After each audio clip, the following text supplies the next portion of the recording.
Welcome back, everyone. Isyour6covered. Appreciate you showing up. Long time no see. Got X-Ring in the house. We're having some fun tonight, and we are going to talk a lot about suppressors. If you guys don't know, so we'll start off with this. Ray's actually one of the patent holders to a certain suppressor. I'm sure we'll get into it. I think you guys knew that, but I brought a couple over tonight. Not a ton, but I did bring quite a few over. We'll discuss the pros and cons and if you need one. Yeah, the who, what, where, when, and why. So we'll have some fun. Hopefully everybody's doing well out there. We got a scale here in case anybody's got a question or two about weights or whatever the case is. But let's have some fun. We will start off. So in order to even make a suppressor, obviously you got to come up with a design. So time, energy, testing, tooling, redesign, marketing, all that stuff. How did the old R-Square go? K9. It went well, and what he is talking about in particular, and this is not going to be a show about the R-Squared K9, which is this one right here. We're actually going to talk about all suppressors and everything. I didn't even know we were going to talk about this in particular. Surprise. Yeah. However, it was just a project that we wanted to start, and like I said, this is a small sampling of suppressors. I have pretty much every suppressor that's out that you can think of. And what we did is we looked at what everybody was offering and came up with a design, and lo and behold, that's what that is. I've always liked suppressors, but it's always been a really big love-hate relationship. And we'll talk about that here in just a little bit. There's a lot of cons as well as pros to suppressors, but I honestly think the cons outweigh the pros. I really do.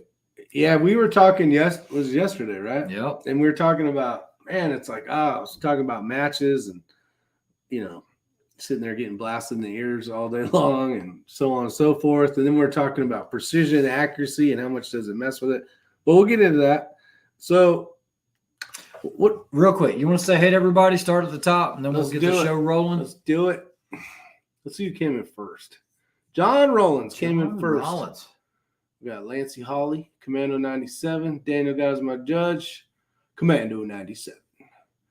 DW's in the house. Wombat, Talking Rock, Richard Arthur, James F. Treefeller, all the way from Australia. Bison 50, Robert Warren, Jason Hunt, Tim Rink, Sean D.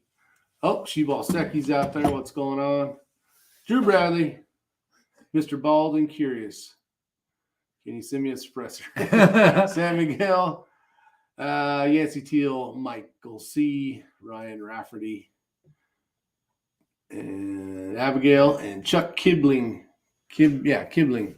Welcome, everybody, to the show so far. And if you haven't had a chance, hit the thumbs up button. But hold on. I want to give a shout out to my sniper buddies in South Korea, 701 Sniper. That's the 1st Battalion sniper team in South Korea. Park Dae-woon and all his guys. Appreciate the hat and the swag, and appreciate what you guys do. Yeah, it made it in its box. That's right. All the way across the world, basically. Across the pond. Okay, so I figured a good way to get this started would be to talk about 22 suppressors first and foremost. I know you're really big into Rimfire still, and that was a big hot topic. Do I run a suppressor on my Rimfire when I'm shooting a PRS or NRL 22X match?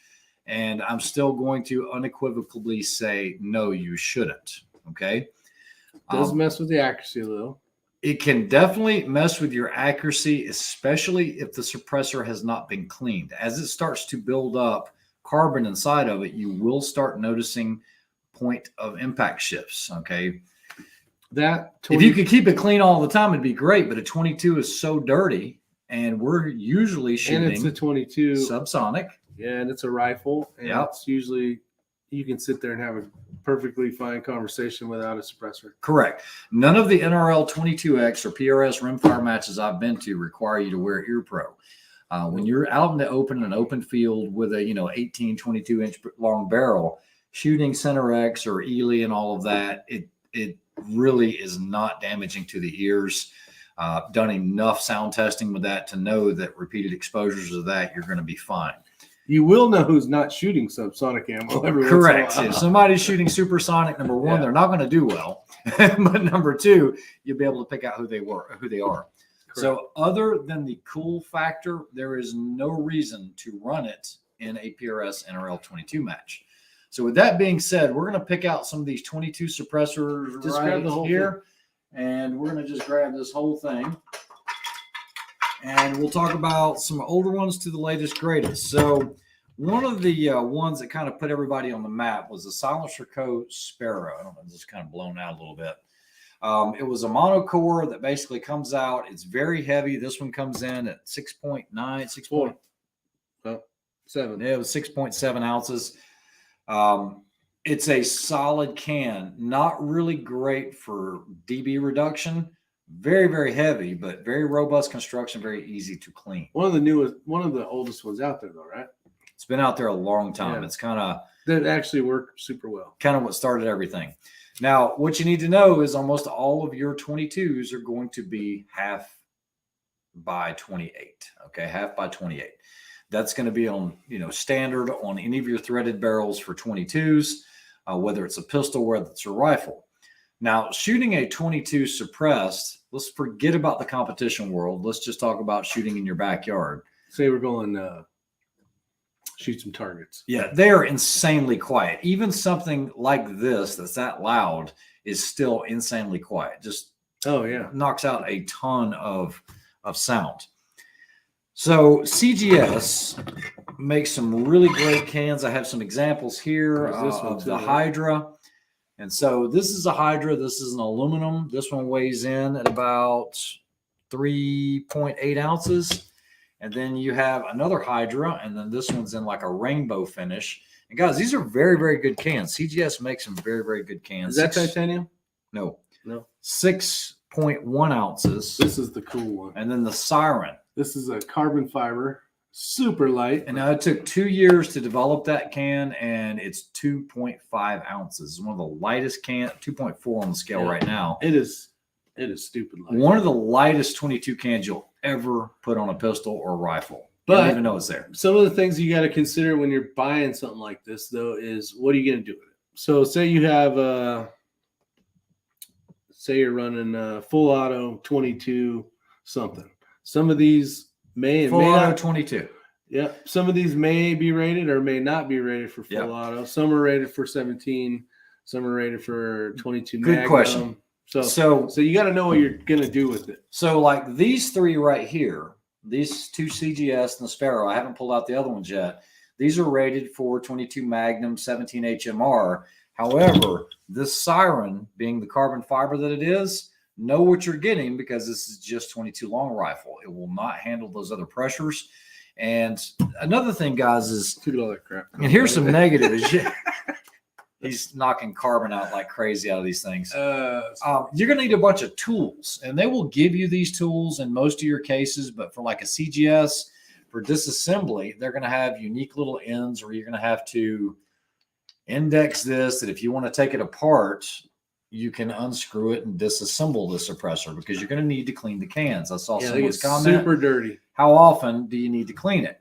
Well, I can tell you, just banging this can right now, on a white piece of paper, we're getting chunks and flakes everywhere. I don't know if you're going to be able to see this. You're not going to be able to see it because, you can see it right there. Yeah, this is all. No, that's the right. Actually, it's right in here, no. But just huge, big flakes of 22. Now, these are great cans, but one of my favorite is the Thunder Beast, the Takedown 22. They are a little hard to come by. That's what I got. I like it a lot. And you'll have to have the little Delrin tool to take it apart. Almost all your 22s are going to be user serviceable, because they do get so darn cruddy. It looks like this. Yeah, it's a little key that goes onto the end so that when you need to disassemble it and clean it, you can. Now, we're going to get into some of my favorite 22 cans here other than the Thunder Beast. This is the Rugged Oculus, guys. This is an unbelievable can. This is modular. It's extremely quiet. Brand newish. No, the Oculus has been out for a while. We didn't do it in the testing, though, did we? We just didn't. Yeah, it's 6.9 ounces, so it's a little heavyweight, but it is steel. I think this one's full auto rated. You can do 5.7, but you can make it short or put it in the short configuration just by unscrewing this module here, and then you can run it in this short configuration. Just put the end cap on it. It is extremely quiet. It is industry leading. When it comes to being in the top 5, top 3, it's going to be up there. This is a brand new suppressor by KG Made. This is called the K22. This is titanium, and this one comes in at a mere 3.8 ounces.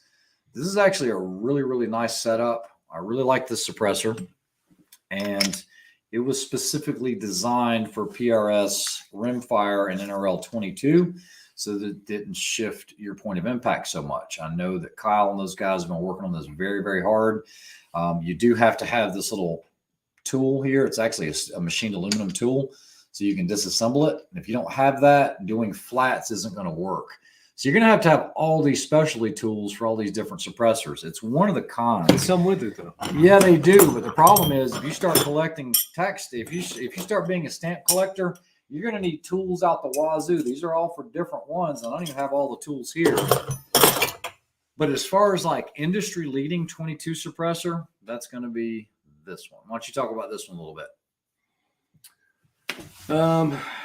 I waited a long time to finally get one of these, and I'm still waiting for it. But the switchback, and there's actually, we did some testing on it. I don't remember how long ago it was. A year ago. It's probably been a year. Yeah. But basically, you can take the baffles out. You switch some baffles around. It reduces some sound.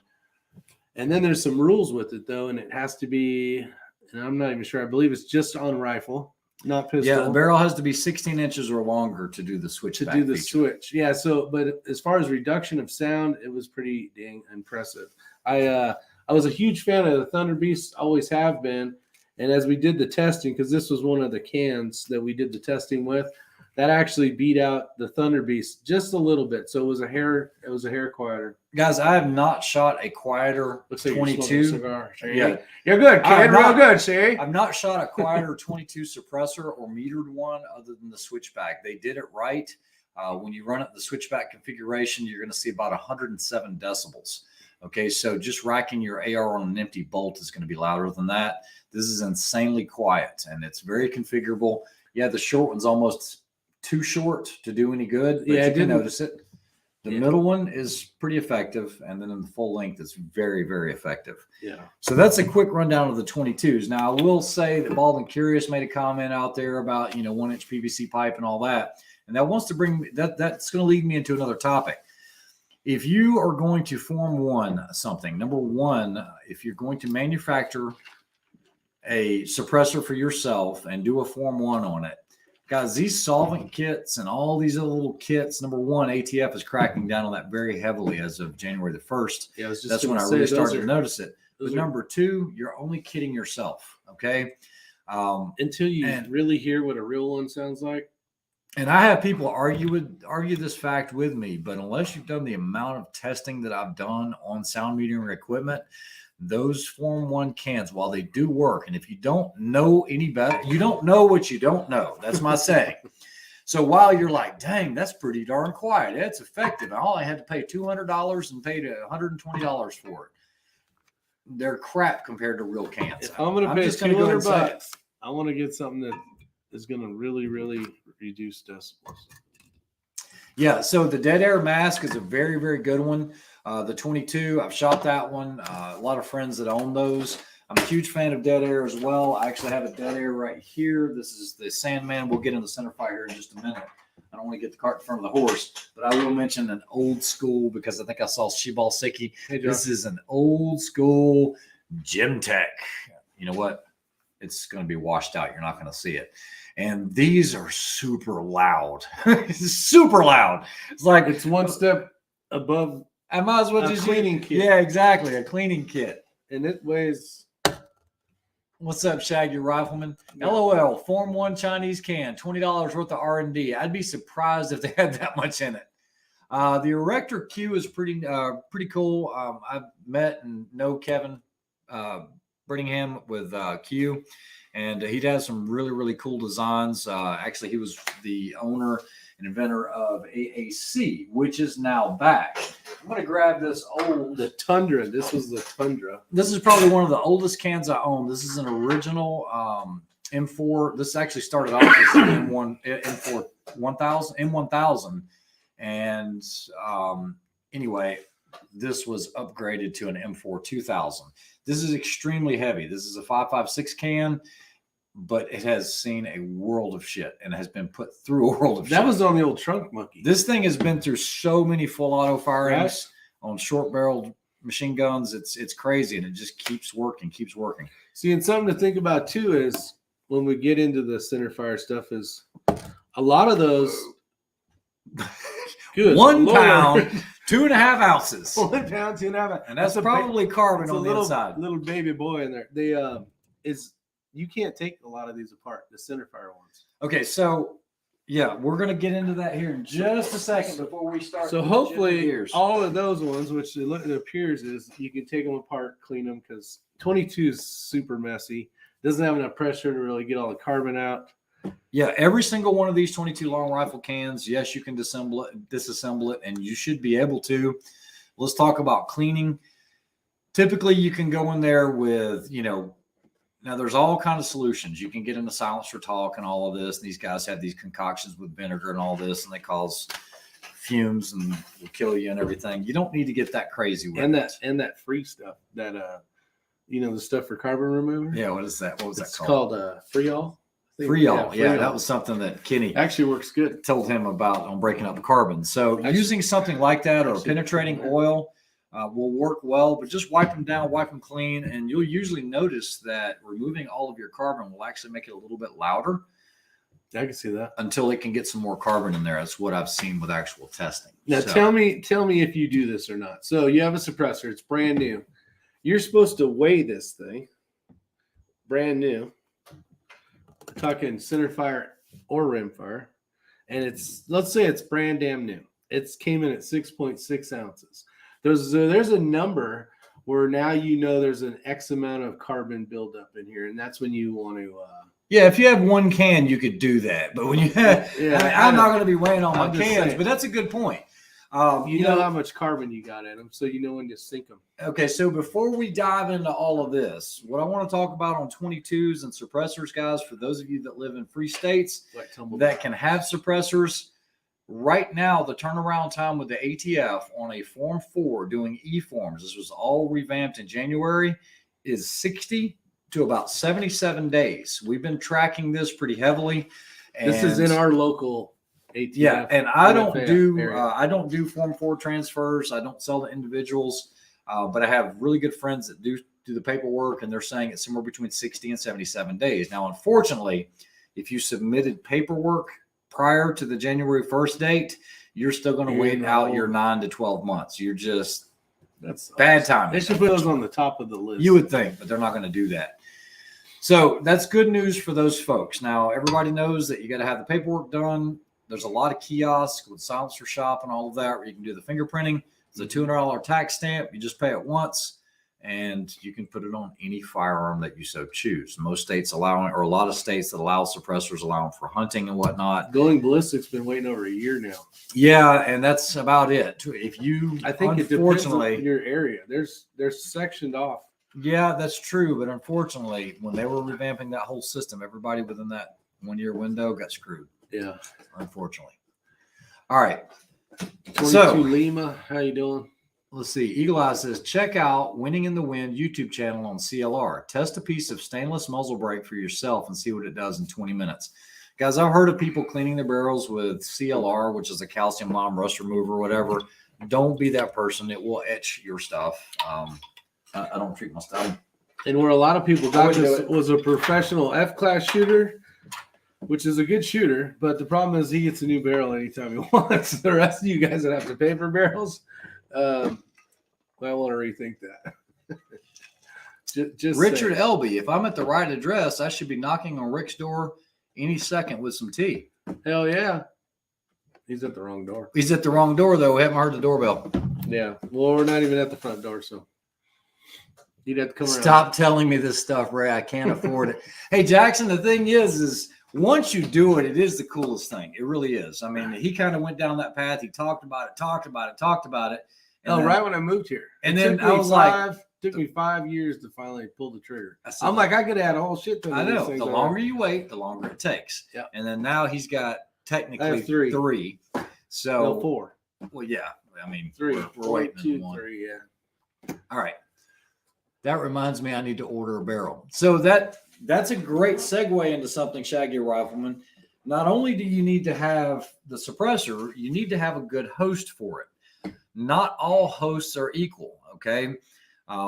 Most of your 22s are going to be fixed barrels. Most of your 22s are going to be, long barrel bolt guns or, a Ruger 1022, and it will start affecting the way that you purchase firearms because you're going to always want a threaded barrel on them.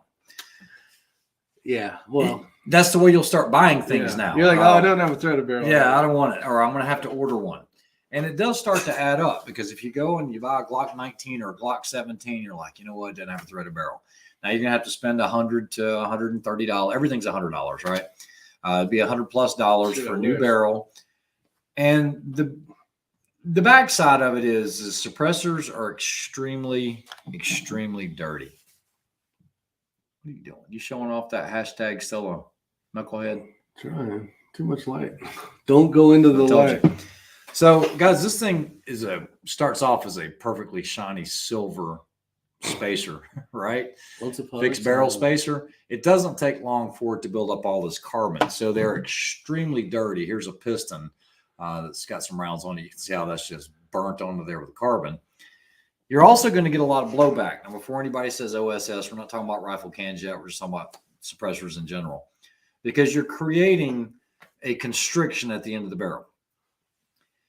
So if you're running a semi-automatic, it's going to get dirty quicker. Your ammunition is going to get filthy in the magazine. Your magazines are going to get filthy, and your cleaning regiment's going to have to be a lot stronger. And you'll get some splashback sometimes with gases. Never shoot a suppressor. You shouldn't be shooting without glasses anyway. Yeah. Never shoot steel without glasses. We all know this, but never shoot a suppressor without glasses. It will throw stuff under frame rails and all of that other stuff. So make sure you have some type of eye protection whenever you're shooting a can. That's going to be my recommendation to everybody. So let's talk about accuracy for just a minute, because I've heard some people say that they put a suppressor on and it makes their group shrink. My rifle shoots better with a suppressor on it. And while that can be the case, the fact of the matter is you've changed your barrel harmonics on your long gun, and it might just happen to hit on the right wave to where that weight was perfect. You could take that suppressor off and put a heavier can on it. Now your same group goes to shit. Okay, just the way it goes. Or this is a question, not a comment. Or could you have a messed up crown, and going through the suppressor is keeping it more even than your crown being I've never heard that before. Could it be a possibility? Yes. But you have all of this turbulence. The guys, when you're doing suppressor development, we run flow models. Flow models to run on suppressors with pressures will take anywhere from 24 to about 36 hours to run on a computer. And it will tell you where the pressure is, where the heat is, how everything's flowing through there. And they are very, very detailed models. For you guys that know what I'm talking about, you know how involved this stuff is. But there's a lot going on. Okay, even with a brake, as simple as a brake, all of this stuff needs to have flow models done on it. So you see how stuff is going through here, where gas is getting directed. If you want to show them that. Well, yeah, I want to talk a little bit about before we get to the Maverick. Okay, we'll get to that in just a minute. So we can do that. Talk about the differences, and because there's a lot of differences when you shoot suppressed and not suppressed. All right, let me see how much. I want to get caught up on some of these questions. Yes, it's harmonics. There you go, 22 Lima Romeo. So yes, no different than taking a rubber donut and placing it on different places of your 22 barrel or your centerfire rifle. You're just changing the harmonics, and you might get lucky and find out with a good combination. But I have not seen across the board that any, and I have a lot of suppressors, makes that gun more accurate. Okay. I've also never seen a suppressor that does not shift your point of impact. Okay. I don't think there can be one. Period. You could luck out. There's no way. You could luck out. Okay. We're just going to give you the benefit of the doubt here. I'm going to say that's like the one can with the no shift thing. There's no, how do I say this? Being nice. There ain't no damn way it's going to happen. So you have this long barrel, right? Let's talk about a centerfire, and you're going to put this weight on it, and that's going to make your barrel droop. Even if it's almost every time you shoot a centerfire, what you're going to notice, or even a rimfire, your impacts will be a little lower. Now you might say, well, that's not enough weight. Well, it's still 2, 4, 6, 8, 10 ounces or more, a pound that you're hanging on this barrel. So everybody thinks that it slows the bullet down when in essence it doesn't. It does give it a slight boost. It's not much. In some cases, it's not even measurable, but you can see increases in your velocity because once it exits that barrel, it's getting another push from the gases trying to come out. All right. So it's going faster, but now you got the weight going down. Go ahead. It's going to be good. Okay. So here's the thing. If you think you can put a suppressor on any rifle, I don't care how fat it is. Be careful doing this. Well, unless it's that fat. Somebody could have luck. When you have a barrel tuner and you twist it this much, the whole entire weight has not changed except the move of a tiny bit of weight forward or backward changes the thing. The harmonics. So if I throw on any suppressor, it is going to change the point of impact. And you know what? For fun, let's do a free set of targets for anybody that can make that happen and it doesn't change. Because there's no way in hell. They could look up and have a rifle that same point of aim, point of impact. Not even. But close. I personally have really never ever seen that. It's not going to. And these companies that claim no POI, POA shift, POI shift, it's like, okay, explain how that works. All right, so Hawking could engineer it probably. It would be 100% luck. That's right. Let's see here. I'm just trying to get caught up. Because when you can turn a nut that much on a timer, on a tuner, it's going to change the point of impact because that's the whole point of it. Yes. So 22 Lima is spot on with all of his comments or her comments. The harmonic node, that's exactly right. Buddy D had an impact shift of 3 inches downwards. Now, guys, this is the other thing, and gals, it doesn't matter. I mean, I've got Surefires, Thunder Beast, I've got Silencer Codes, I've got Area 419s, Area 419s, I got CGSs, SKBs. They all shift. Okay, it's just the way it is. Now, some are worse than others. What I don't have is an OSS up here, but I have a lot of experience with OSS, and as much as I do like them because of their flow-through technology, which is nothing new, there's a lot of other companies that do that as well. I just need to put some on the channel is what I need to do. I'll tell you, I'm not the biggest fan of them. What?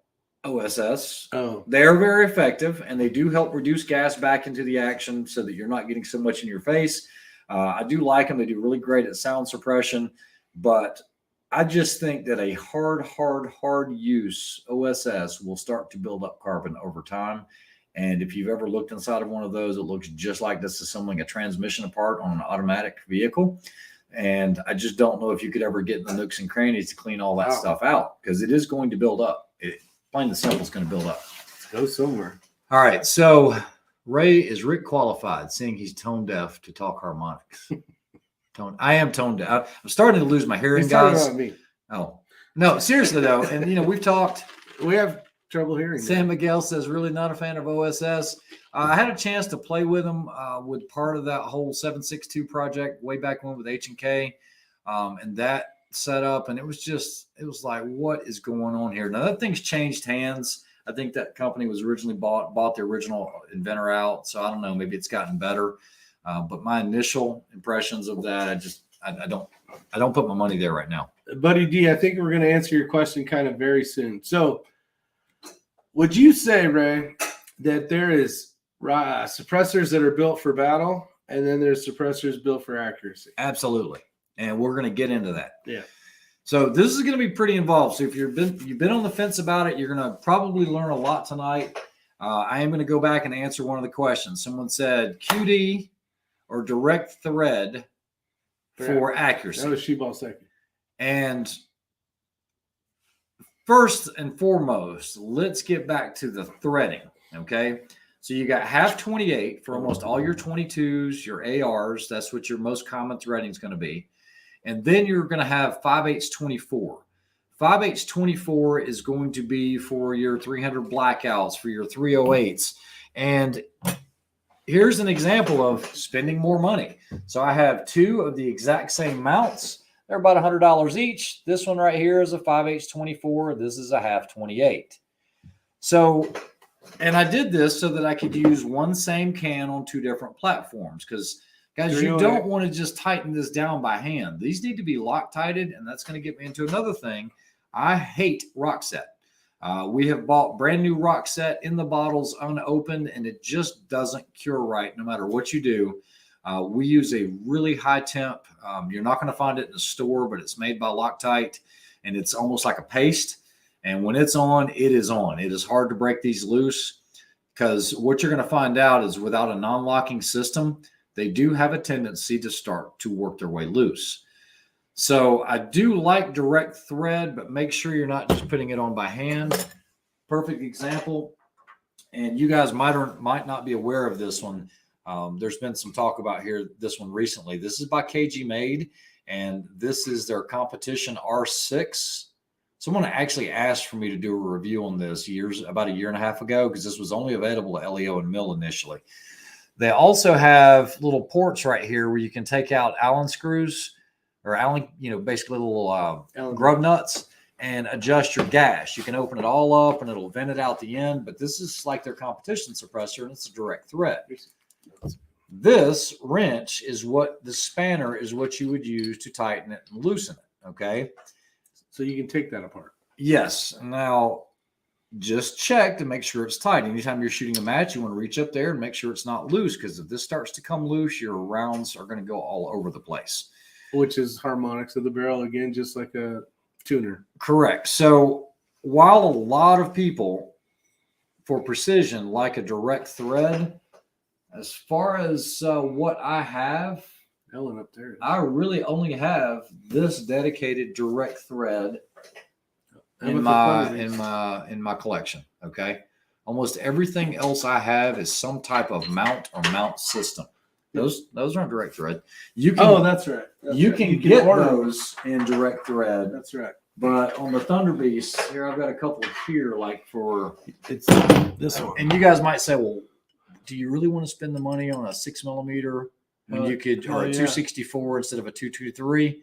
It does make a difference. Now, I could shoot a 223 in this all day long and just on one can, and it would be fine shooting out of the 6mm, but this is dedicated for 6mm competition. So this is the CB, and it'll function as a brake, and this will basically go on, and it self-centers. That's what's on that rifle up there. Yeah, guys, if you're shooting a cheap firearm, you better make sure you have a bore gauge so that you don't get baffle strikes. You need to check. I can't tell you, and I'm going to leave the names out of it, but I can't tell you how many factory firearms with threaded barrels I've seen baffle strikes on. And we're not talking about because of bad ammo. We're talking about because of bad threading from the factory. There was one that was really bad. Yeah, like basically, you look down, all you saw was the hole was over to the side. Yeah, it was bad.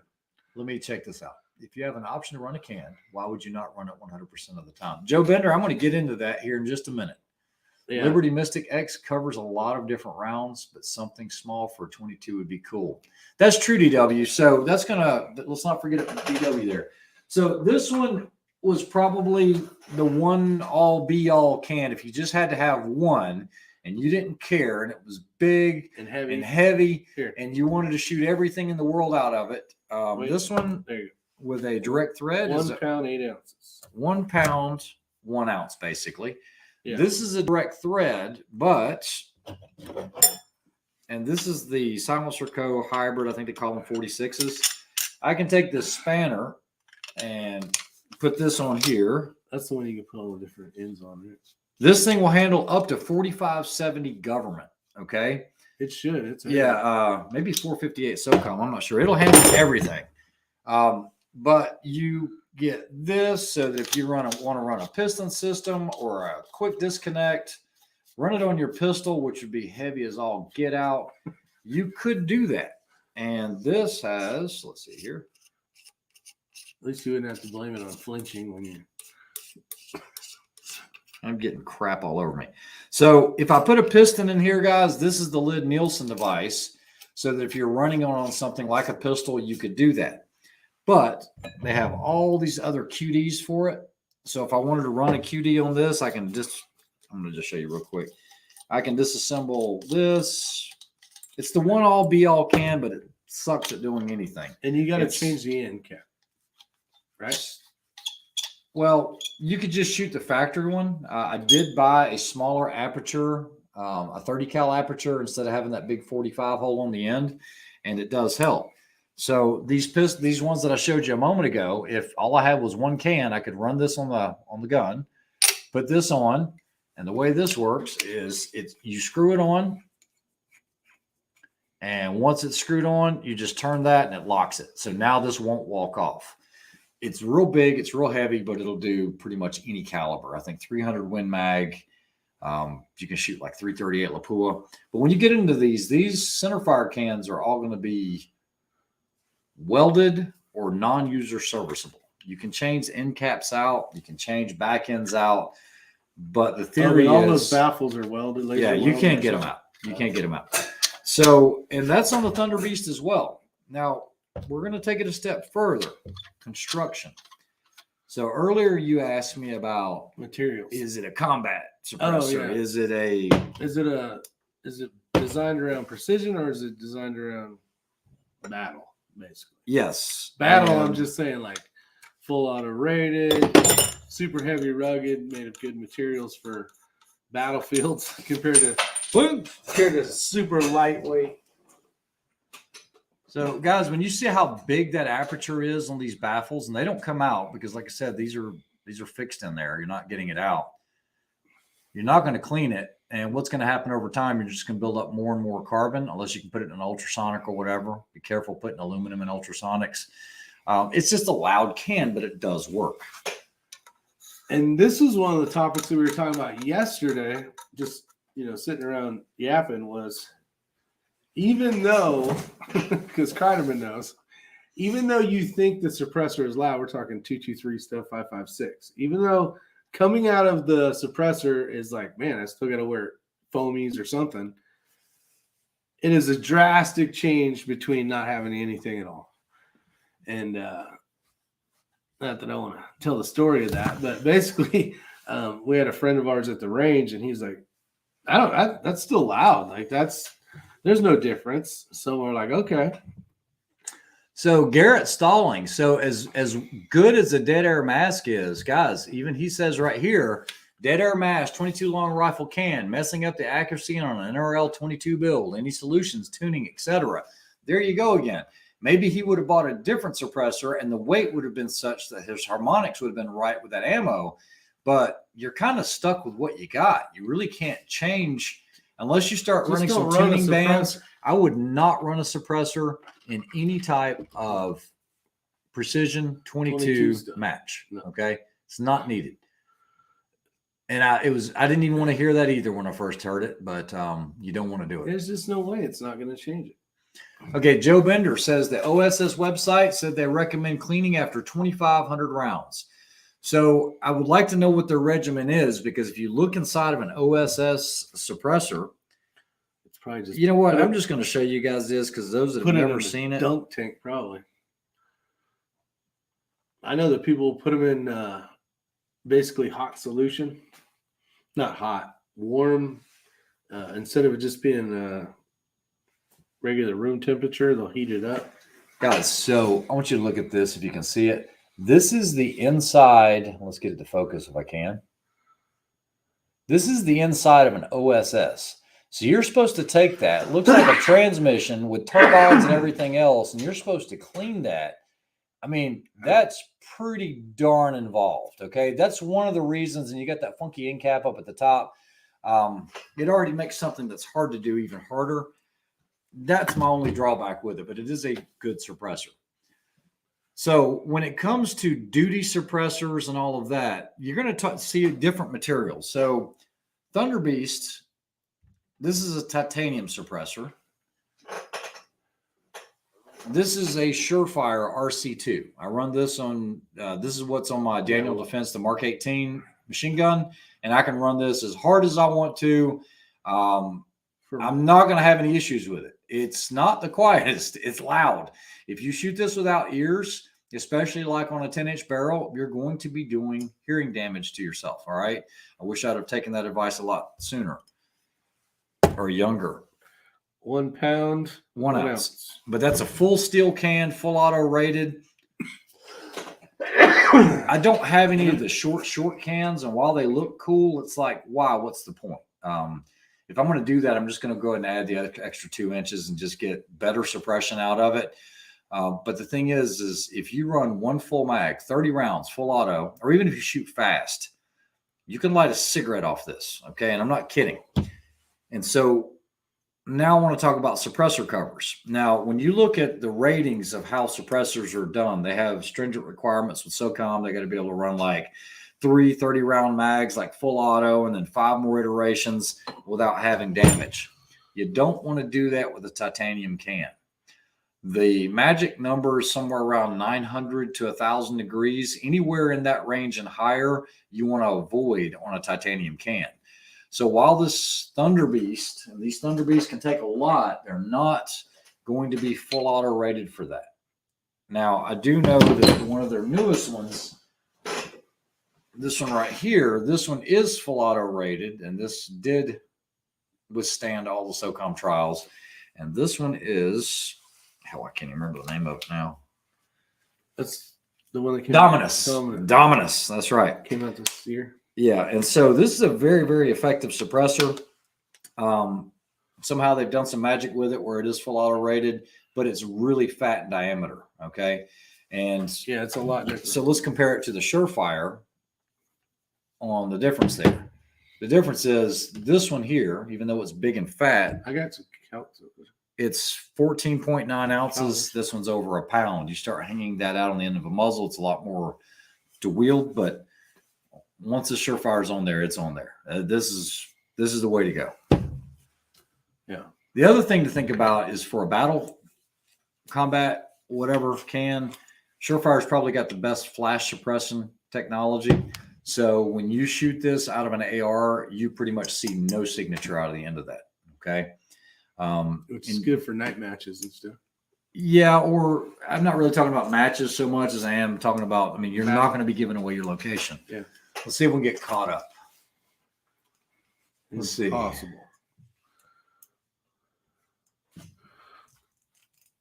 All right, give us just a second, guys. Just trying to catch up. Pursuit accuracy, skunk gate.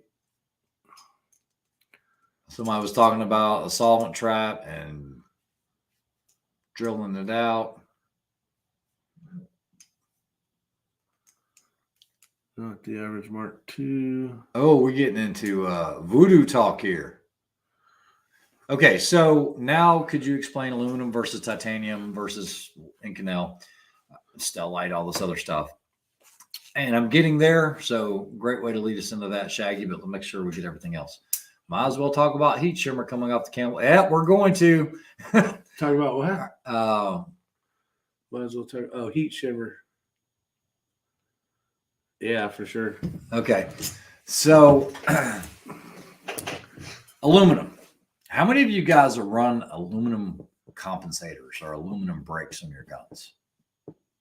There's probably a couple behind you. Where? You got an aluminum brake somewhere? Probably on something. Everything I know back here is steel. So, the thing is well, find one. No, I don't. So, this is the thing. I'm not going to take something and run aluminum baffles through it because that's what's taking all this blast. So a lot of suppressor companies will do what they call a blast baffle. It's that initial chamber where you've got your expansion, your most heat, and everything else.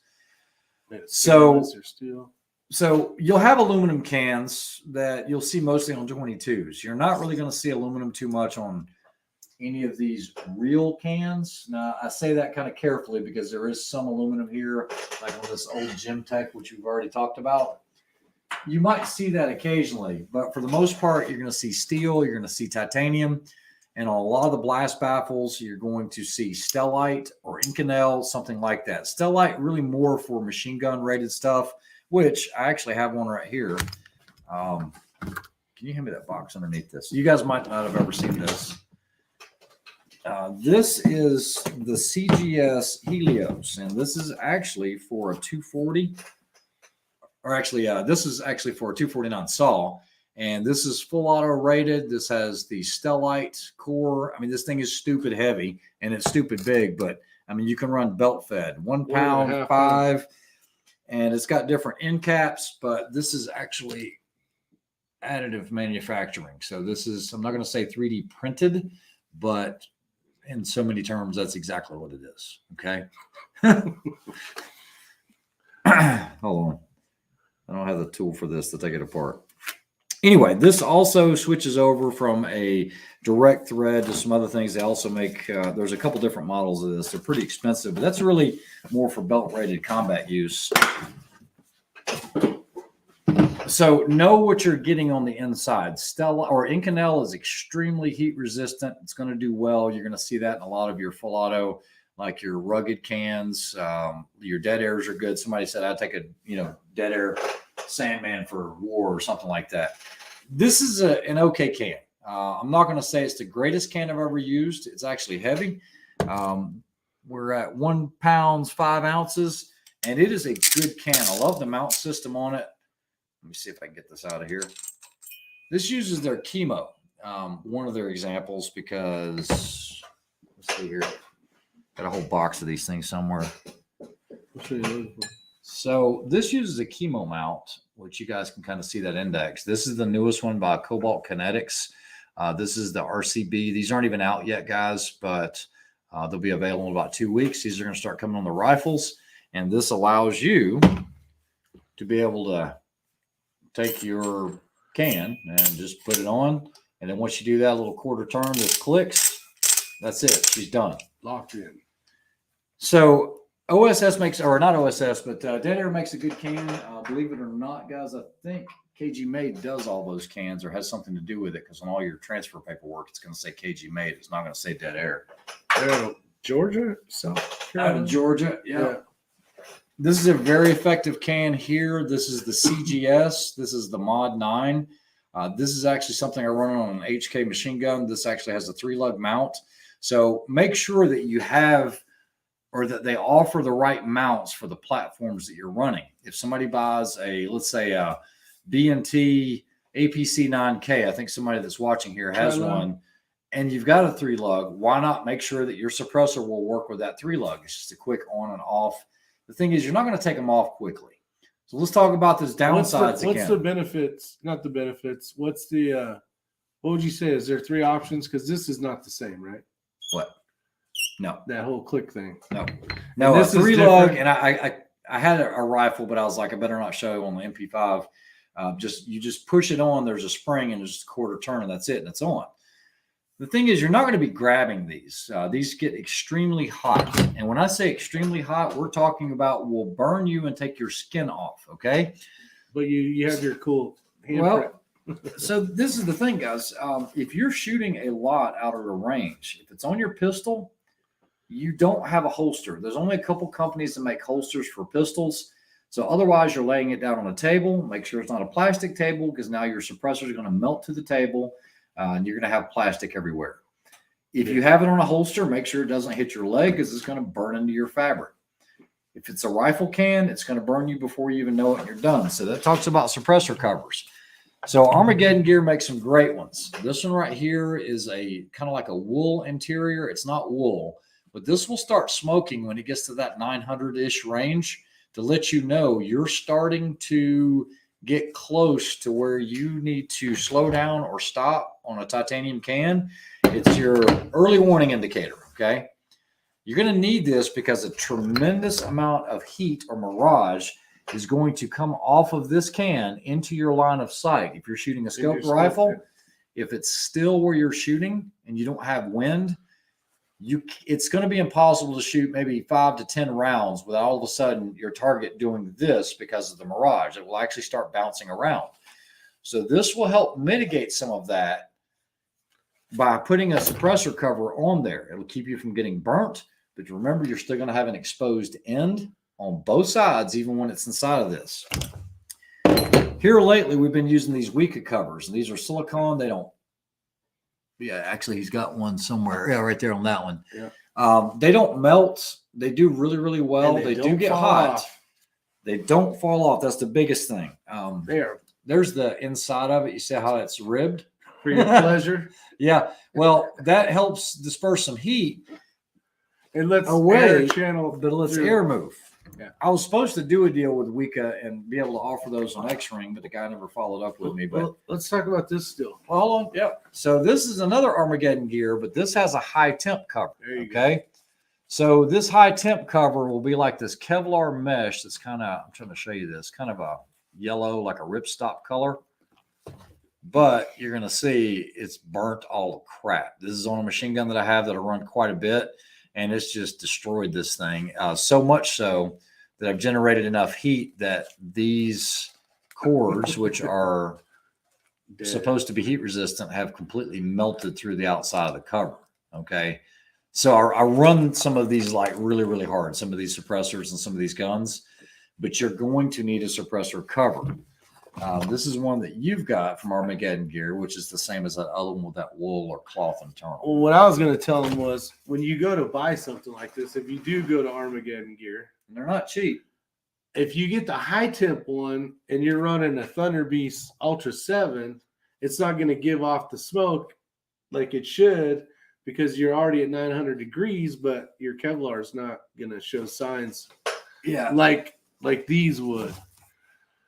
So there is a difference, and you may not want, oh, that one's the high temp one. Well, there's a reason why. Yeah, you don't want to destroy your $1,200, $1,300 suppressor. So the other thing is there's probably a bunch of these in New Mexico just laying around. We call them snake warmers. Yeah, the snakes sleep in them at night. The snakes sleep in them at night. Because what happens is they just shoot off the end of the rifle off of a cliff, and you're never going to get them again.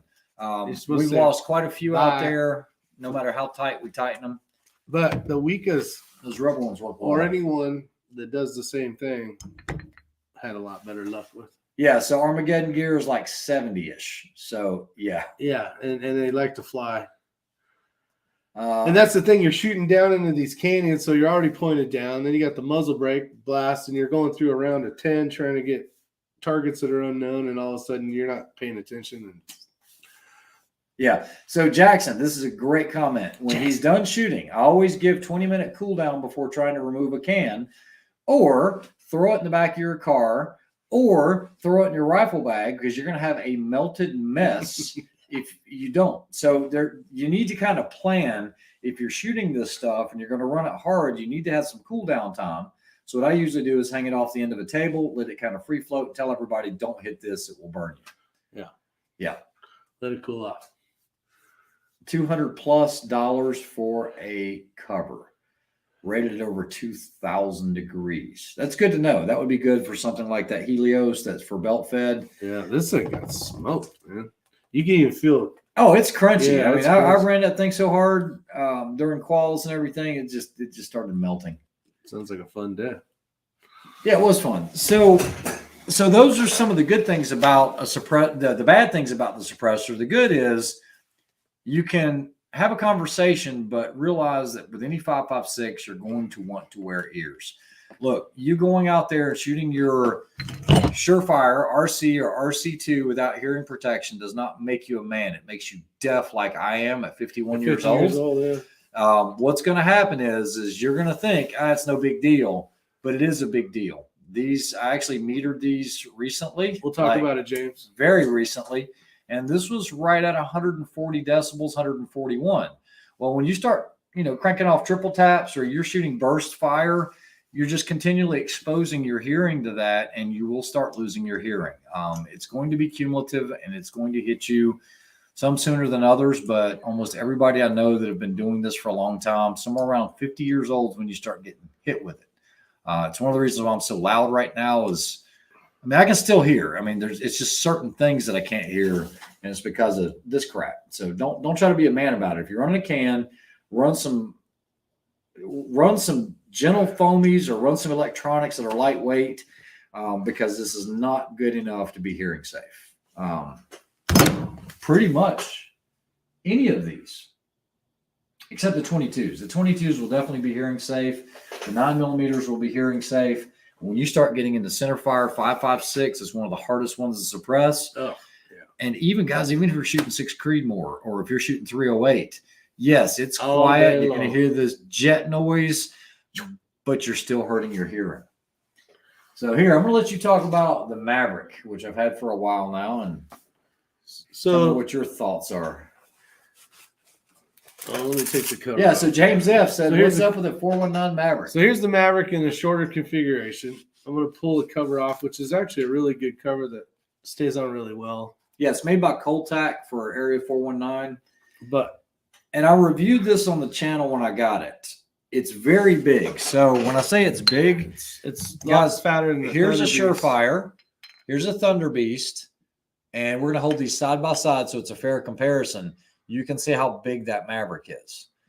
One of the things the Maverick does, though, is it gives you the ability to run it short enough. So you're go ahead. So you're suppressing some of the sound or reducing some of the sound, but also getting the ability to have the ports to act like a muzzle brake, to give you a little less recoil. So when you're shooting just a suppressor, it seems to be more of a push. It's a slower kind of a push rearward. And when you're doing more of a muzzle brake, it's more of a quicker, but it's back on target faster kind of thing. So this is kind of what they came out with, kind of the best of both worlds. You're suppressing the sound, and you can suppress it more. It comes in, you can make it longer. Yeah, but you want to grab the kit and hold it up. So, guys, I'm impressed with this. When I got this from Craig and those guys and John, that's the other half of that. It's really configured. There's more to that than this. Yeah. All right, so this is what you're looking at. Okay, look at good job, Mike. Fat and long. All right. Yeah. So guys, you can make this thing super long. Where's that Surefire at?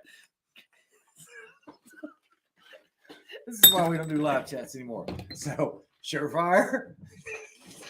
Area 419. Okay.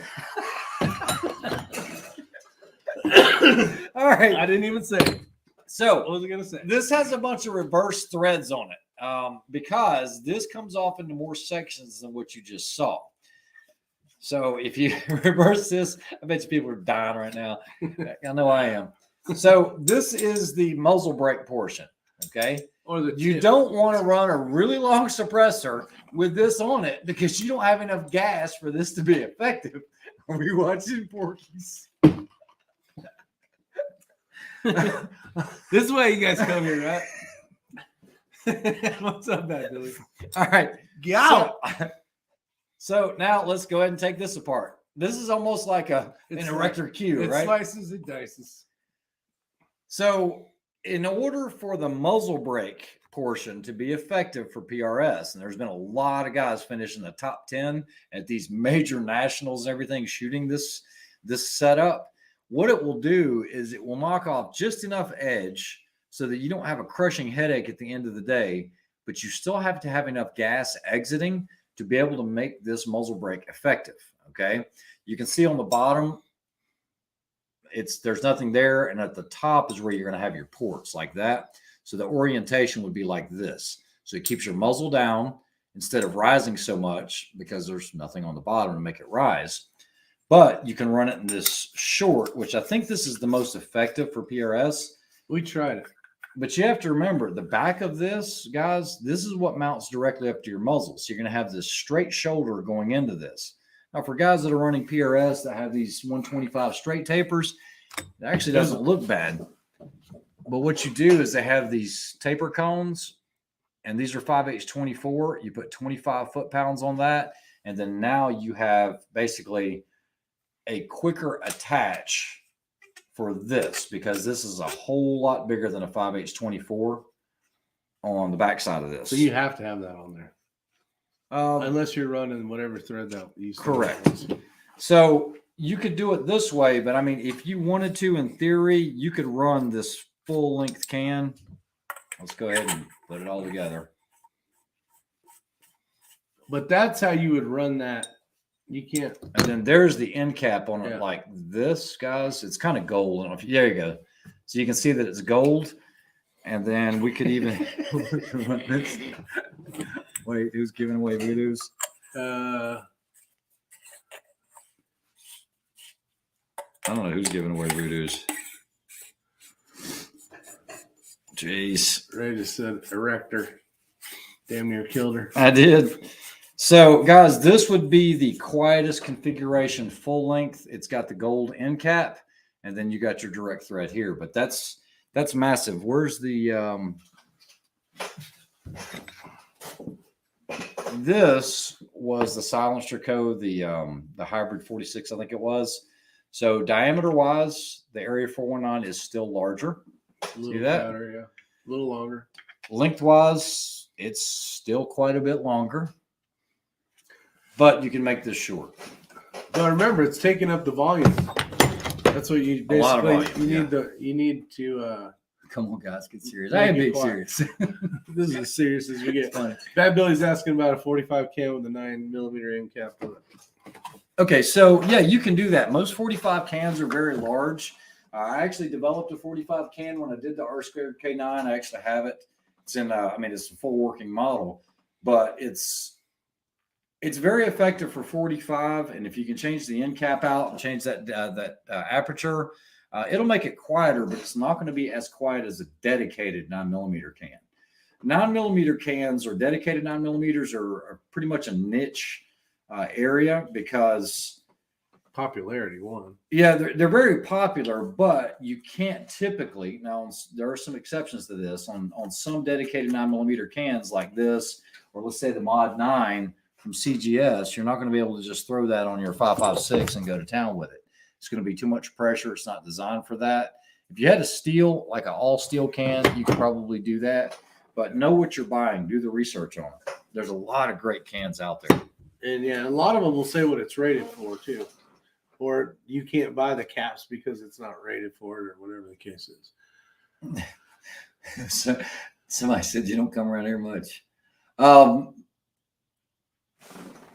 I think that covers a lot of the big topics that we were going to talk about with regards to suppressors. I know there were some things you were going to add to it and then talk about the brake.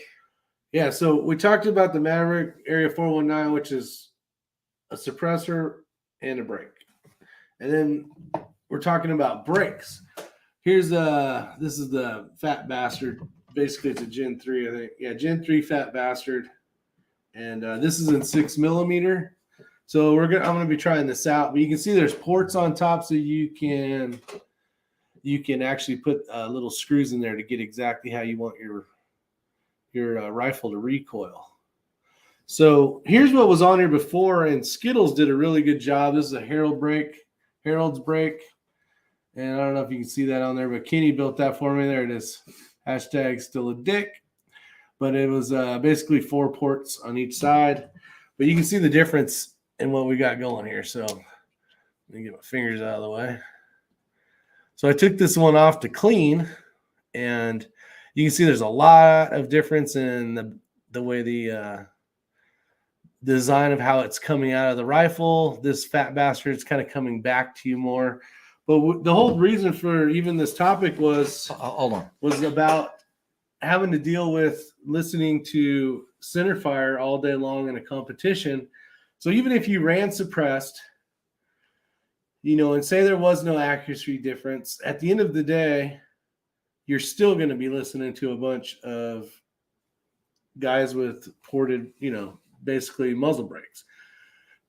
Team sniper matches where you and your partner are both running suppressed, easier, better communication, which is really nice. You don't have dick hedges with the Noisemaker 3000. And but when your teammates running suppressed, you're running suppressed, you can definitely talk and tell when calls better and where targets are. Oh, there's dick hedges right there. And it just makes it a lot better. What are some of the other reasons why you'd want some of this? Well, what I was going to point out without touching is this one. That's the Ultradyne. You guys know that KB32 is a big fan of those. I am too. For 3-gun competition, I like the SJC Titan. And you'll see this design here. Now the bullet exits out of this side, this direction. So if you look at the way that's contoured, this is actually going to mitigate a lot of the recoil. Because what it does is it uses the gases to thrust this forwards to help mitigate the recoil going rearwards. So that will help you keep on target longer to be able to spot your misses. You'll also notice these ports at the top.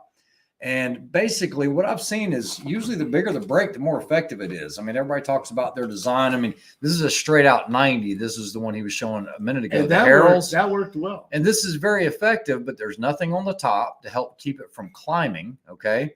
Because you got to think about that gas. If you just think about a compensator or even on a race pistol, if you can jet that gas upwards, it's going to give you less muzzle flip when you're shooting it. That's exactly what this is. And guys, this is nothing new.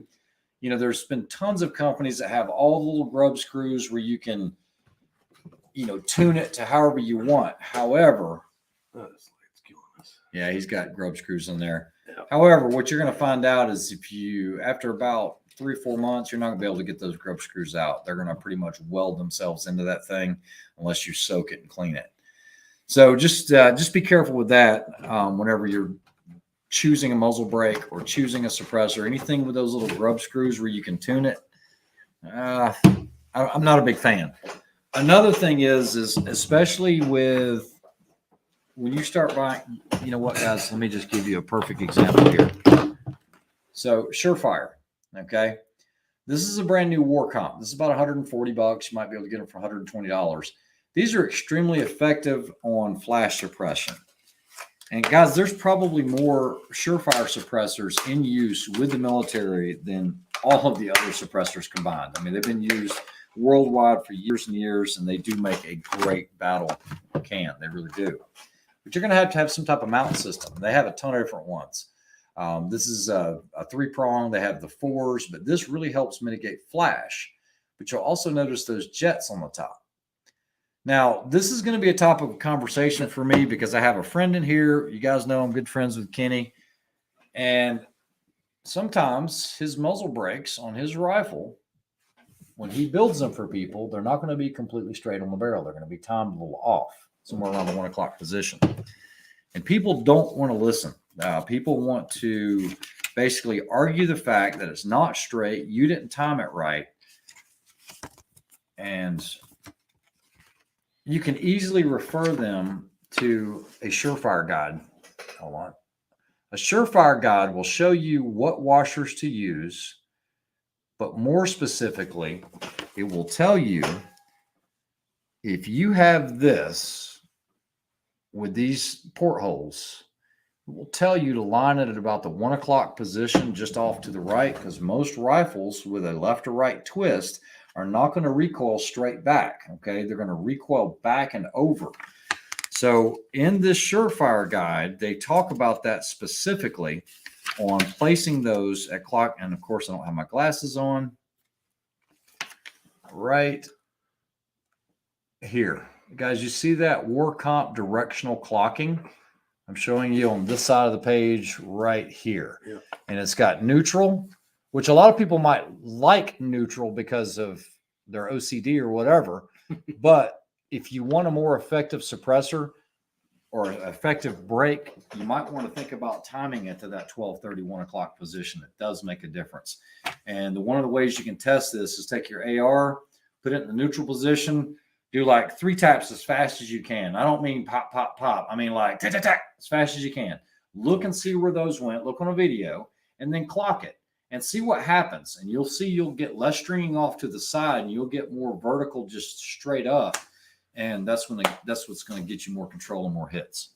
So think about that. And that's basically that bullet going through that rifling and turning the rifle. Yes, because of those ports. The right-hand turn. Now, not on a suppressor. This is without a suppressor.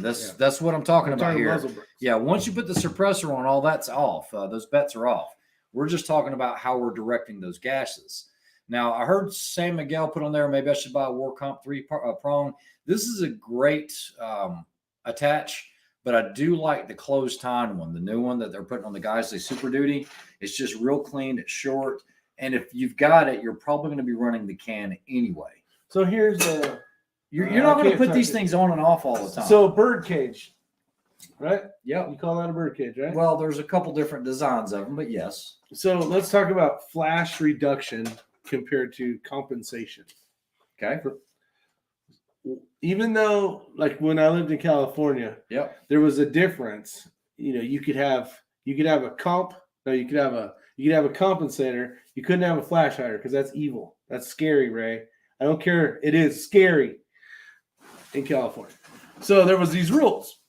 But what would you say is the difference between a compensator and a flash hider? Now, I semi think I know the answer, but basically, what would you consider the X-ring definition? Real quick, because I don't want to ignore Otter here. I've never heard of an ATEC PRS-3 suppressor break. I don't even know who carries that. So I'm not a big brake snob, so I don't know. So this is a comp, okay? Typically, comps are going to have bigger ports on the side.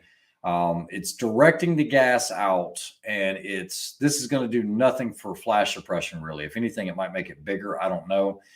It just depends on the design of it and what it was designed for. This right here is a flash hider / comp. So yeah, that's what I'm saying. You're starting to see these blends. This is exactly what's going on that with would be the new half Cobalt. legal and half illegal. See, because the new Cobalt, this is the RCB-KM, but they had an RCB2 and then they went to an RCB3. Does it go all the way around? It was categorized as a flash hider and not a comp. However, this is pretty dang effective as a comp too. I can't show you some of the footage of doing night testing, full auto and semi-auto, but they're starting to see this. You're starting to see this fine line of, I mean, think about it, guys. You have all this porting here. You have the 3-prong here. Well, what do you have here? Now you have the 3-prong. You got porting. So they're starting to blend both. But the 3-prong is set up for flash hiding. Correct. But so basically, if it's nighttime or, you know, I fire around and you're the bad guy, you're not going to see the flash.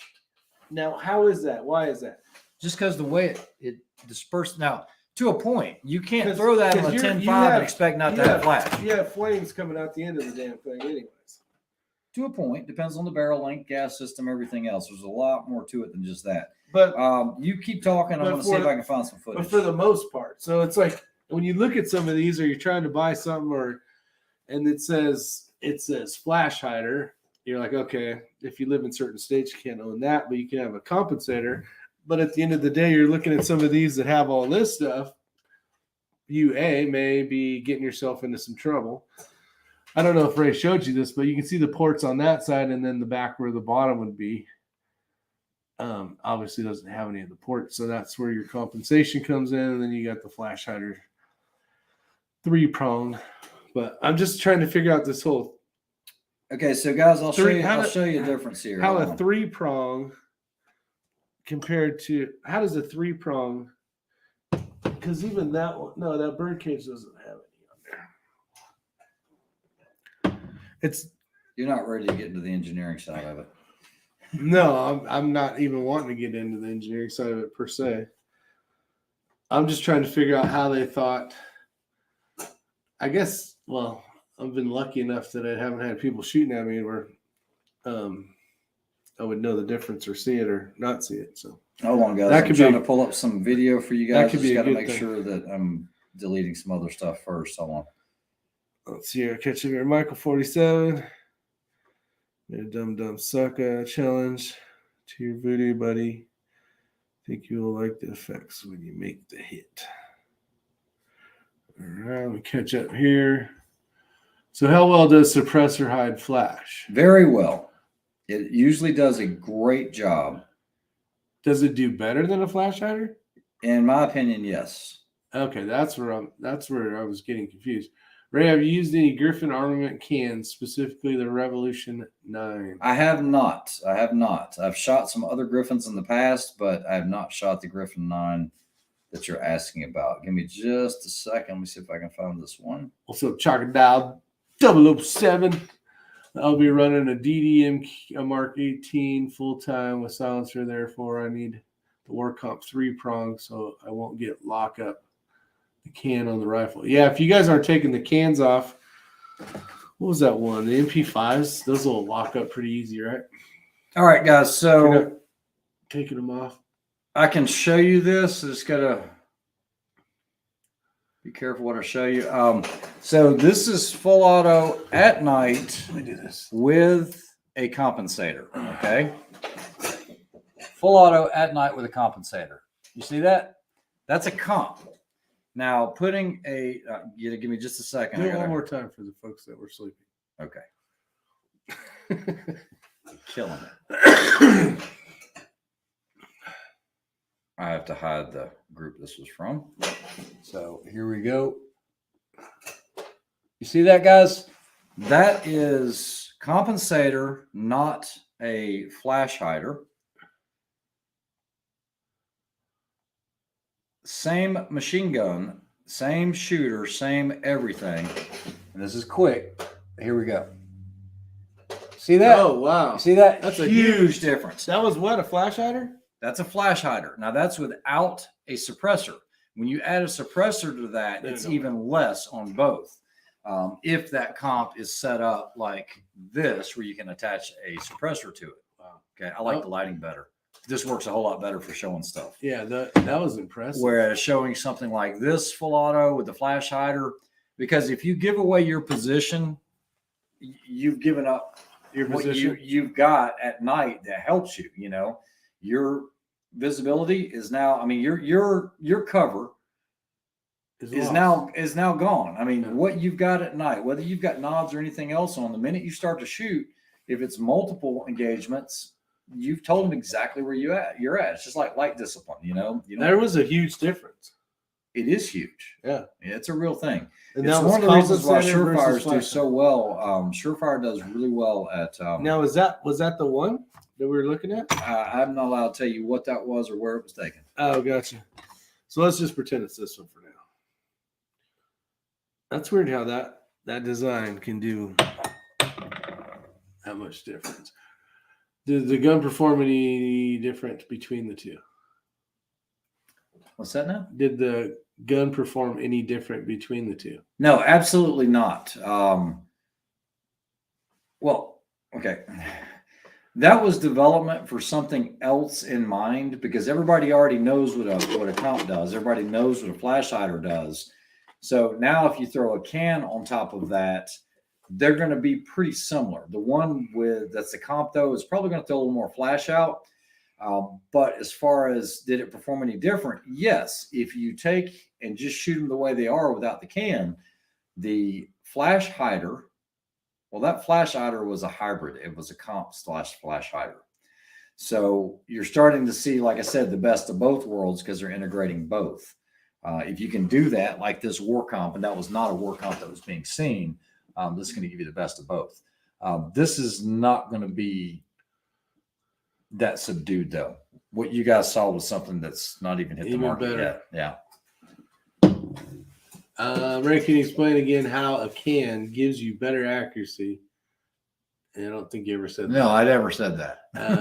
When not to use it. I will be running my Mark 18 full time with silencer. Therefore, I need that war comp 3-prong. So I won't get lock up on the can on the rifle.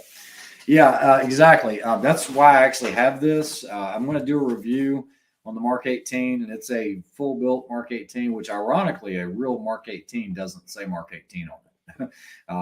I know everybody thinks they do, but that's the civilian version of it. Basically, it's just an M4 Daniel Defense, but I've got a full Daniel Defense Mark 18 machine gun that finally got cleared. So I'll be reviewing that on the channel.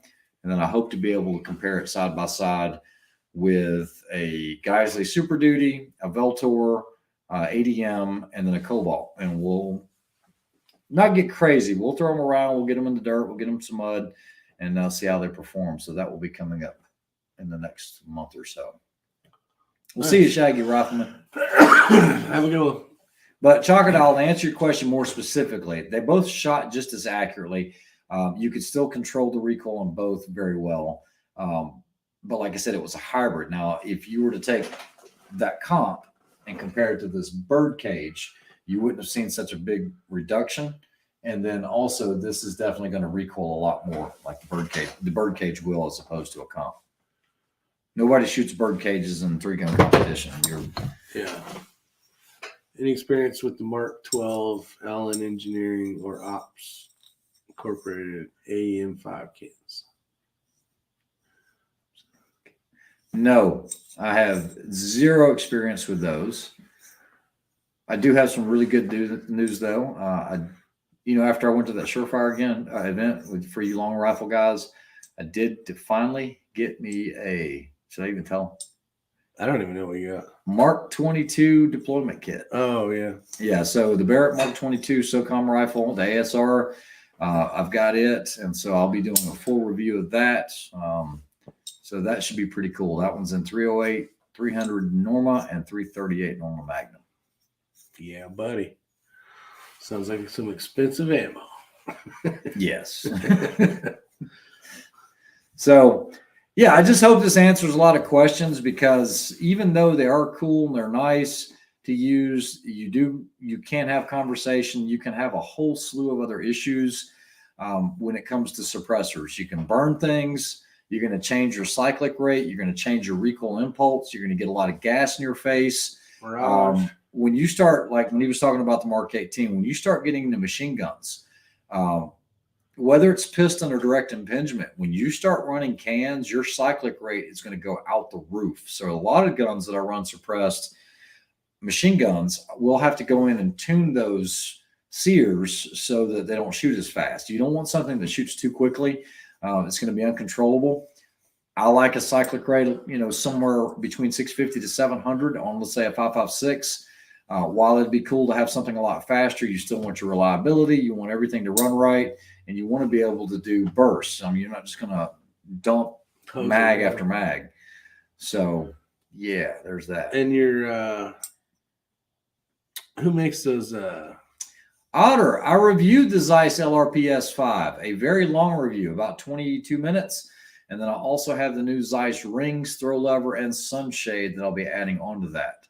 I will also put that on one of the new Ivy Engineering 60 mil adjustable bases. And so doing that, I should be able to take a 22 long rifle out to 1,000. We'll see. You're going to give the ATF a lot of money for a stamp. Yep, $200. $200. Yep, that's true. At the end of the day, they got to get their money. Yeah. Or per se already have it. So if you have any questions before we shut this thing down here shortly about suppressors or anything, just realize what you're getting into. Realize there's as many cons as there are pros. Go ahead and ask, and we'll do our best to answer them. And the only real reason to have one is to reduce sound. But you're still going to need to wear ears. Yeah. Yeah. Yeah, for sure. Communication. One of the only holsters that I've been able to find that's a really good option. Now, guys, realize this is not the best holster out there. But if you're going to run a suppressed pistol because you're at a range and you want to be able to holster it up, think about it, guys. If you have a regular holster, you're going to have to draw, clear the suppressor, and then be able to come out. Surefire has, and it's not their Masterfire 1. They came out with a new generation called the Masterfire 2. It is a positive retention holster that has a lockout feature, so you can't get the pistol out unless you hit that lockout. It does have a quick release. You can take the top shell of the holster off. G-Code also has something very similar for RMRs and everything. But this will lock in based on a Surefire flashlight. You have to have one of the Masterfire series like the X30, but you put it on your the light rail, all on the light though, and right? It's all on the light. I mean, you can even run it on a 2011 as long as the rail it'll fit on the rail and it locks onto that light. It's also got a feature where when you draw it, the light's on, and when you reholster it, turns the light off. So I'm going to do a review on that as well. I mean, it's got mixed reviews. There's not a lot on the Masterfire 2. The Masterfire 1 was horrible, but it's something that they released, and it's one of the only options for being able to reholster a suppressed pistol while you're at the range. DW says, why did you run a can on the 6.5 Creedmoor? Oh, he's asking. No, he says Ray, but Oh, I ran a can on the 6.5 Creedmoor for Snipers Unknown just because it's a team match. So being able to communicate with it's a lot quieter, DW. it's a I lot mean, it is a quieter. lot quieter, but don't fool yourself. You still want to use some type of hearing protection. Not a question, but take a look at this European built Can the ATEC PRS3, smaller and lighter than the Titan you showed us earlier. Yeah, and the thing is, I got to be able to source it. Buying a can is not that big of a deal, but if you're going to get into import and export and all that, I got to be able to find one. I also have some stuff I want to review from BMT, one of the TP9s. Oh, you got the some cool stuff. Eric Cortina tuner too. Have you done anything on that? I have not released a video on it, but it definitely works. Whether you like it or you don't like it, that tuner works, and it works very, very well, just like as it should. I mean, there's no question that a tuner can definitely tune in factory loads or even hand loads if you're shooting well, or if you're loading accurately enough or well enough. But I like them so much so I have two of them. Any of you coming out to Peacemaker Nationals, West Virginia for any of the competitions? There are only two. I know that Peacemaker always did like a 3-gun. I am going to be switching to, even Eagle Eye says the EC tuner works well. I'm going to be switching to open division this year. I want to try it out, and we'll see what happens. I'm going to shoot the Artemis pistol. I did some practicing with it today and never ran plate racks faster in my life ever with any pistol. And I'm going to try something different. And before, I want to hear you guys' thoughts on this. You guys know I bought a dissonant, and anybody runs a dissonant for a shotgun. But I have a buddy that does very, very, very well, and he picked up this Turkish shotgun called a Typhoon. And he said, give it a chance. It only costs $700. It's on AR. Because if you don't like it, get rid of it or whatever. I'll do a destruction test or something. But he says it will eat everything. It has AR controls, uses Benelli cryo chokes. It seems like it'll do everything. He's been running it for about 5 months. And I think in the last 3 or 4 3-gun competitions, he's won first place using that stupid Turkish shotgun. And it's not a Gary SAR. Those don't run. Let's see here. What are your thoughts on running an EC tuner on a gas gun 308 or a 6? It's still got. I think it's going to work well. Yeah. If I wasn't okay, so real quick, I'm going to give a shout out. I'll do a video on this later. So April the 8th, 9th, and 10th, Precision Addiction is running a DMR match in South Carolina. Specifically, it will be at the Clinton House. They had to change venues because of conflicting things. For those of you that are still shooting 22, there is a 22 match at VOD that's a team match. That's on the exact same weekend of this Precision Addiction. And then Alabama DMR. Sunday. Yeah, so he's doing the VOD and then he's doing Alabama. I'm to be truthful, guys, without saying it in a bad way, I'm just kind of done with rimfire right now. I'm trying to get back to real guns, centerfire, and shooting long range again. It's just what I do. You said real guns. Huh? You said real guns. I did. Look, I like the 22s. I will still do it again, but right now my focus is on long range. It's harder to do than the rimfire, in my opinion, and I want to get back into it pretty heavy. So Kenny's coming down, flying here from New Mexico, and we're going to be shooting that team DMR. If you've never done a DMR match, it's a designated marksman match, and you just both run gassers. You're going to shoot fast. You're going to shoot engagements from, basically up close to about 700 yards. And it'll be a higher round count. Probably be some of the most fun you could have. I know that Makev and those guys are not doing the VOD 22. I think they're ready to move on as well. They're going to be at that DMR. So if you're interested, sign up, guys. It's still a couple weeks out. Microtech Pro was in October, isn't it? September, October. So right after the DMR at Clinton House, April, May, there is the Tar Heel 3-gun, which they will be engaging targets all the way out to 700 for a 3-gun match. Quite a few, actually. I think 40% of the targets are going to be further than 400 yards. Right. So that'll be really nice for the long range guys. Microtech Pro-Am is always towards the end of the year. And then we also have Snipers Unknown this year, which we're a big sponsor. And then we also have Memorial 3 gun, which we'll be sponsoring again. So a lot of events coming up this year. And then, of course, Kenny and I will go out west and shoot the competition dynamics as well. How is that scope iris holding up? Still like it? It has some, it's holding up great. However, it does reduce your eye box a little bit. I leave it on most of the time, but there was 1 or 2 stages where I actually took it off in the last competition Matt and I shot in. Love it. I'm going to keep it. But what is it? It's expensive. Oh, that cap. Yeah. Yeah, those are expensive. We'll see you riding the wave. It is. Rimfire can create bad habits. Absolutely. 22 Lima. No reloading, though. That's true. Well, and they can create a lot of good habits, too, as far as positional shooting. They can help because it is good practice. It really is.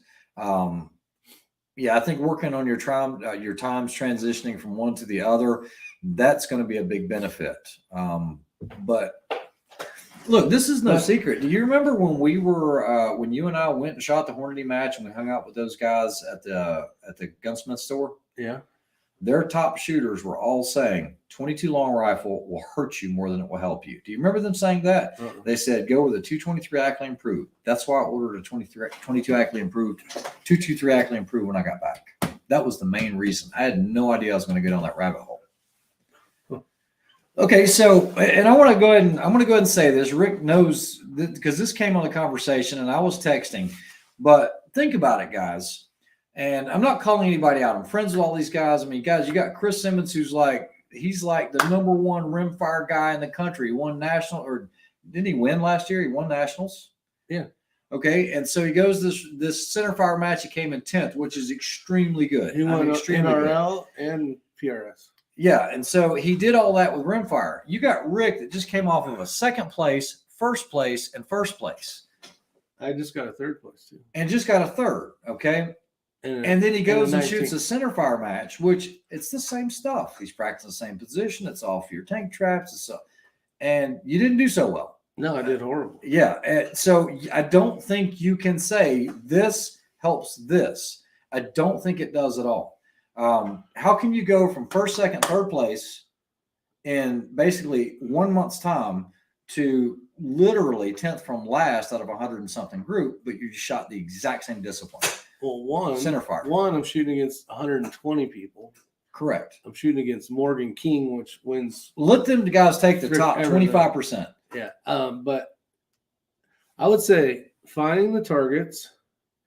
But you do that in Rimfire. Yeah. No, you find the targets. Yeah. You guys see my point. I'm not trying to. It's tougher, but it's a lot tougher. I don't think it's a lot tougher. It's just I don't have as much practice in it. But it's the same thing. It's just centerfire over rimfire. It's the same discipline, same positional, same time frame. Everything's the same 90 except seconds. The caliber. Except you lost all your recoil management, just like he said. There's targets I thought I could have hit with my 22. Yep. And I couldn't hit with my 6 Creedmoor. The other thing about it, guys, when you're shooting ELR 22, if you look at scale. Oh, and I didn't have when we talk about MOA targets, when we start shooting at targets at 300 yards at these PRS Rimfire and NRL 22X matches, they are rather gracious, okay?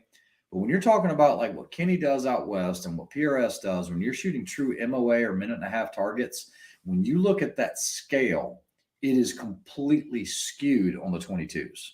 Okay, yes, we can hit them. We can hit targets out to 500 yards. But at 500 yards, the targets are freaking 30 by 30s or bigger. And that's where I think we're losing that relationship. And then the other thing is, you mentioned it, it's true distance. It's a long ways out there. Well, and you're looking through multiple. You have a lot more mirage. And you're having to deal with a lot more mirage. But we had a shit ton of wind, too, so that didn't help. Yeah. And I had a shit ton of wind Saturday. I didn't shoot for shit either, so.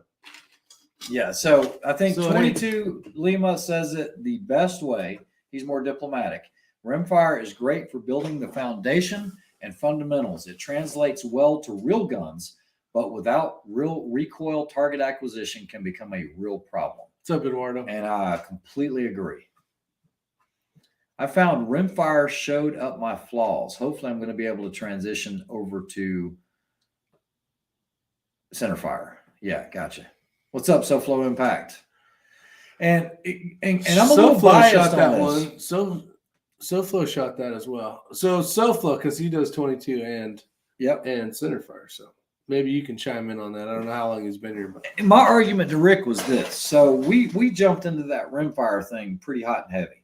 You guys that have been following me for a while know that I've done a ton of different disciplines, everything from 3-gun to IPSC to silhouette to, bullseye pit, you name it, all these different disciplines, because I wanted to get a taste of what it was all like and got to be pretty proficient with it. I've never been able to go into any discipline like I did in Rimfire, and myself and Matt start winning and coming in second and third place over and over and over again at these matches when you've got a full field of shooters.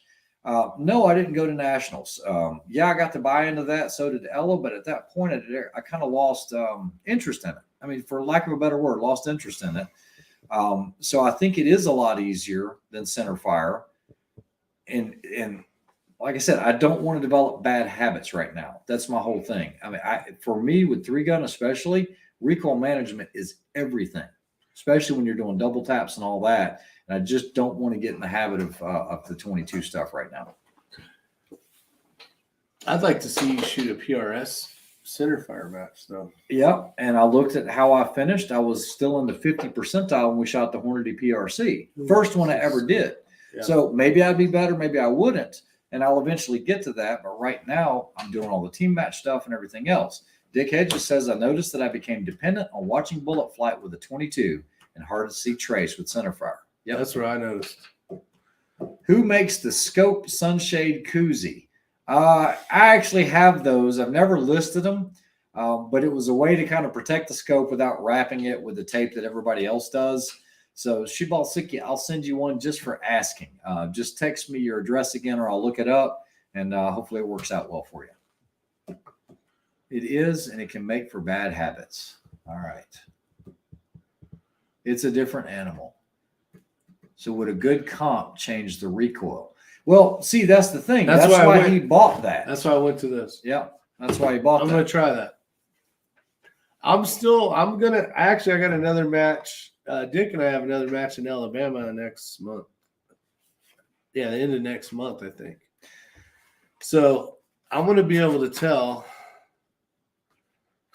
We'll see. Well, this is something else. I'm going to be able to tell, and I'm going to get off my chest because that's who I am. # still a dick. So Rick buys this to help him at that match, right? Well, he's got what used to be Skittles over there, which is a full custom built. Now remember, guys, he's not shooting a 6.5. He's not shooting a 308. He's shooting a 6 Creedmoor that was custom built by one of the best gunsmiths that I know of out there. Full custom chassis. He's sponsored by Vortex. Got a Gen 3. This is not going to help him win the match. If he's missing impacts and he's still missing the impacts after he sees the miss, this is only going to do so much. Yeah. This is not going to be the end all be all. No, that ain't going to make you go to first place or anything. This will hopefully help me spot when he misses my misses. To get a second one. Yeah. But just think, you've shot more matches. Like, how many is that? That's like 30 something. Shit ton. Yeah, like Rimfire matches, and been doing a ton of traveling. Well, there's a bunch. But it did not help in the least bit with that. That was the big eye opener. Yeah. Let's see. Hornady PRC is a tough match. Natural barricades. SoFlo, I had a great time at that Hornady PRC. I enjoyed the crap out of it. I thought it was a great match. It was a tough way for him to get introduced to it. But if you look at those numbers on how Rick did it his first one, there wasn't much difference between that and this regionals he just shot. There really wasn't. No. But he's been doing a year and 40-something, 30-something matches of sanctioned PRS NRL. We're not talking back, he shot nationals, It didn't help. Yeah.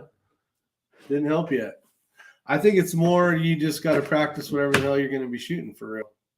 And it's, in order to get better at centerfire, you got to shoot more centerfire. Yeah, I think it helped him shoot, learn positional shooting a lot less expensively. That's absolutely true. 100% agree. Not to mention coming after Rick on the next 3-gun. Yeah. You know what, Bald? That'll be a good one because I know Ricky just got some new equipment.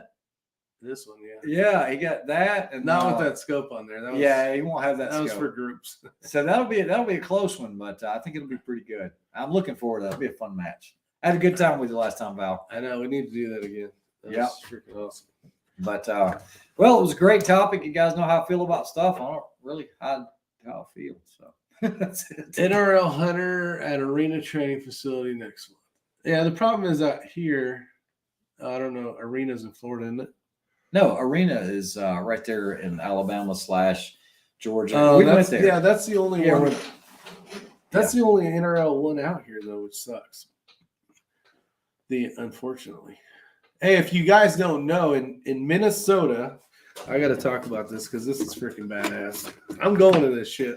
Yeah, he told me about it. I was like, no, you can have that. It's a $700 entry fee. Most expensive entry fee for a match I've ever seen. Yeah. Basically, this is a big boys and girls centerfire or rimfire match. Let's see what's the best way to find this damn thing. And here we go. It's called Nedveb Precision Shooting. Look that up on Facebook. And it's $700 entry fee. First place is $3,500. Every stage is basically a time stage. So whoever the winner is will win $600 per stage as well. They pay to like 5th place and they'll have trophies. And it's a 2-day, 22 event. I think it's going to be badass. I think it's somebody trying to get rich because $700, guys, for a 2-day entry fee. Now, I understand it's a money match. And it says $200 of your $700 goes towards prizes. Well, that's $12,000 if they cap it at 60, which I think they're trying to do. First place is $5,000 or $3,500. Well, let's do the math on that. 60 shooters times 500, right? Come on, we can all do that math pretty easily. That's $30K. Even big 3-gun events don't break that usually after all that. That's what's going to be fun about it. This is what the match host is making. You didn't read that right.